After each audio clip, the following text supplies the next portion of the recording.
এয়া বাঁহগাজ মানে খৰিচা বনাবৰ কাৰণে আগতে এইখিনি বনালে বাৰু আকৌ এইখিনি পিচি আছোঁ আৰু এইবোৰ ময়ে কৰি থাকোঁ আৰু ঘৰত থাকিলে আৰু মোক আগবেলা টাইমটো চাকনিৰ ওপৰতে দেখি পাব চাকনিৰ নিচিনাকৈ কামেই কৰি থাকিব লগা হয় আৰু এয়া দেখিছেনে বাঁহগাজখিনি মায়ে আনিয়ে থাকে এবাৰ আনিলে দুবাৰমান আনিলে আকৌ এইবাৰ সৈতে আকৌ তিনিবাৰমান আকৌ ময়ে পিচি আছোঁ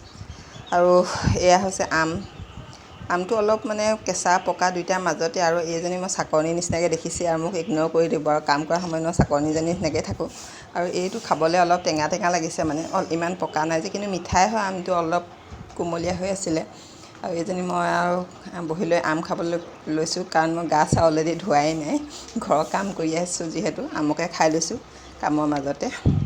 আৰু ইমান গৰম নহয় থাকিব পৰা নাই মানে বেলেগ গৰম আৰু দুপৰীয়া এতিয়া 1টামান বাজিবলৈ হ'ল মোৰ কিন্তু গা এতিয়ালৈকে মই ধুবই পৰা নাই ঘৰৰ কাম কৰি আৰু যদি গাটো ধুই দিওঁ আকৌ লেতেৰিয়ে হৈ যাম ন সেইকাৰণে চব কাম কৰি মেলি গা চা ধুওঁ